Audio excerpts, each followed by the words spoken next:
Well everyone, the model train legend has done it once again.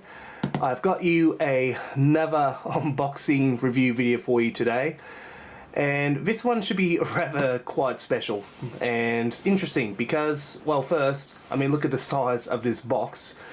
It literally takes up my entire space at the bench. Not only that, I had to rise up the TV a little bit, and something you might also notice that for you, the audience, the camera is slightly higher than it usually would be when I do these. That's because this box is rather quite big, so the camera needs to be a little bit higher to get the all fantastic shots inside. But once we do the models, we'll get the models out, I will go ahead and lower the camera back down, but just a quick close-up of the box here with the camera. It is from Precision Models.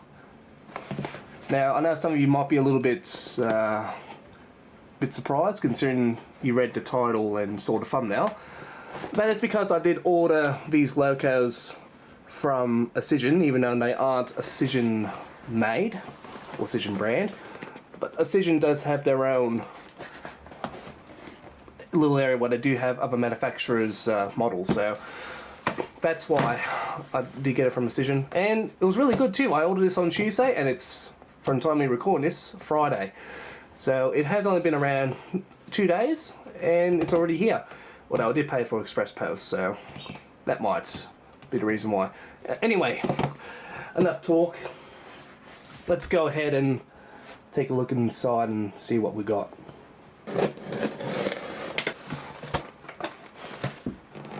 We're inside the box now. Let's take off the plastic stuff. And oh wow, these boxes are a lot more bigger than what I was expecting. Alright, so here it is, or at least one of them. It is the brand new on-track models 82 class locomotives. And as you can see, I have gotten 2 of them. So I do have one in the Pacific National Blue and Bulk and one just as Pacific National Freight Corp. So let me put those on the side because I do have a couple other things I also got that should be in here. Indeed it is. So I also got a few packs of the, I'm not sure what you would call them, but they're like steel wagon loads or something. I don't have the wagons for them, but I do plan to use them on just my flatbeds for now. But as you can see, I got some Pacific National ones in the yellow, some National Rail ones in the darker orange, I guess, and some grey Pacific National ones too. But those aren't going to be our main focus today. Of course, as the review and title says, it's going to be mainly about these 2 models here. Alright, so we're now down at normal level. Before I do take a look at the models though, I just want to quickly show you the docket. So this is all the stuff I did end up getting, and as you did clearly see, all of it is there, so that's good. Once again, as I said before, these boxes definitely are a lot more bigger than what I expected. And also to note, these are my first ever locos from on-track models. Unsurprisingly, it literally is the only locos that they have created, but this is meant to be a rerun. So, yeah, pretty special. Now, something I should conclude is that both of these models are just DC. So, none of these, or either of these, are DCC sound, but I do plan to maybe get one in DCC. I am thinking about it. But, as you can already see, one of them is in the Pacific National, I think, Blue Bulk or something. But this one is 8233. And then the second one is the more probably iconic one, or iconic livery. It's Freight Rail 8207, and like I was saying before, it is DCC ready. So once again, these 2 models are DC only, but I will admit they definitely weigh quite heavy in the box. But I guess with all that said, let's go ahead and unbox the locos and see what they look like inside. So I guess we'll take a look at Pacific National 8233 first. So let's go ahead and open up the box.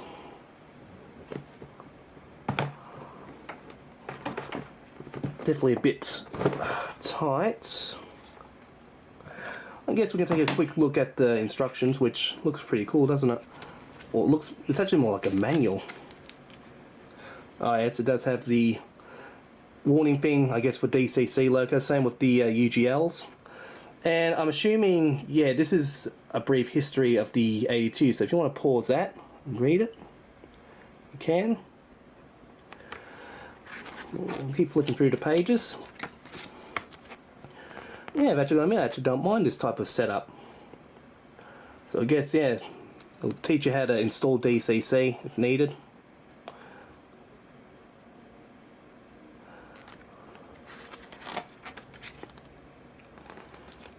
That's what it looks like inside. I think this is, again, the brief history of it.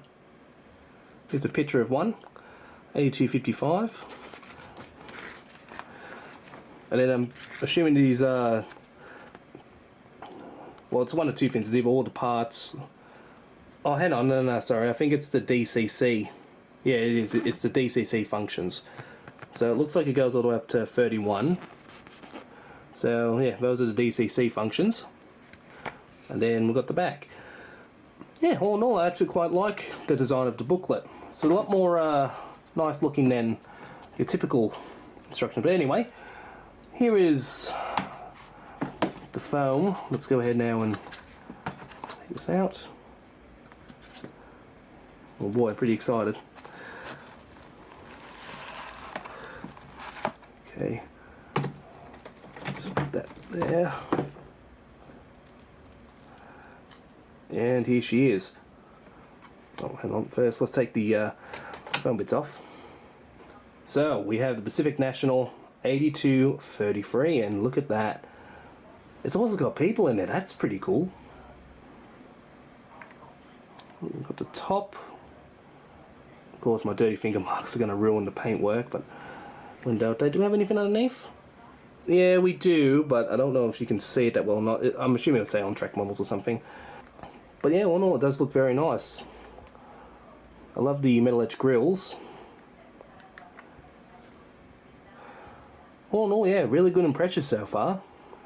Alright, so the next model that we're going to be looking at is 8207. That's in the freight rail, which, for what I've looked on Wikipedia or whatever, it is the more common one, because quite a few 82s are still in this type of livery, and I quite like the mix of the two. So I'm assuming, yeah, it's going to be the same. Oh, hang on, something just fell out. Okay, so we've got what looks to be more separate fit parts, I guess. I did not expect that. We definitely didn't get that in the other one. Then we've got some sticker things in here. I'm not sure what they are, but we can check that later. But once again, let's go ahead and undo this.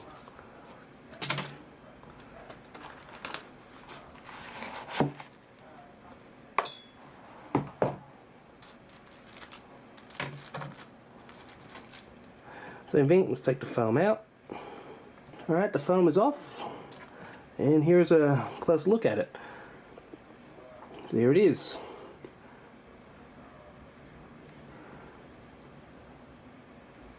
'8207, definitely looking pretty smart. But just like the other one, it's got lots of separately fitted parts. You've also got people inside, as you can see. Lots of nice detail on the front. But the difference is, of course, you've got a big number on the sides, which I actually do prefer. But now, overall, looks very nice. Just as nice. There's the blue one. Now, before I forget, here is a look at those items that fell out of that booklet. So, it looks like that we've got some, what looks to be, I guess, grills or something of some sort. There are a couple in there, it seems like. So, I'm assuming you would glue them somewhere on the model if you wanted to. And here we have what seems to be a decal sheet. So, looks like we've got a few different freight company logos on here. What have we got? Freight Corp, Pacific National, and I think this one's Clyde Engineering. The other ones I don't know, but overall they do look pretty nice. I probably wouldn't mind putting the Pacific National ones on the sides of this loco at some point. It looks like that they might be water-based ones, so they're not just normal stickers. So, a bit of a bummer, but overall it's a pretty nice touch that you got some add-on stuff. So, I'm pretty sure all of you now know the drill. We'll go ahead and take these two models, and I guess these at the Model Railway Club, and we'll go ahead and see how they run. Might have a little mission for them. Should be pretty fun.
So what are my final thoughts and conclusions of the new on-track models 82 class locomotives? Well, I think overall for the most part, these locos are pretty good. I think for my first experience of a loco from on-track models that I could say that I am pretty impressed. I really do like the models, they do look fantastic, they've got a great amount of detail on them, they do look very nice with the paintwork and with all the detail. They also do run pretty well and are pretty smooth runners in my opinion. Now I also do really like the box design and the packaging. Overall I do think the packaging of the box is definitely pretty good. It should keep the model pretty safe, as well as the size of the box is a good decent size. And I also think it was a nice touch that On-Tracks gave you some accessories to add on your logo, as far as the stickers and some of those grills. It was a nice touch. So overall, those are all the positives. Now I'll go ahead and talk about the slight problems I've been having with these models. So one of the flaws that I've been having with my locos is with 8207, bit of underframe detail which I'm assuming is the sandpipes of the model. Well, it seems like that some of the sandpipes are catching on the sleepers and doing a very weird, the sleeper type of noise. I'll go ahead and quickly show you a couple clips of the sound of the sandpipes.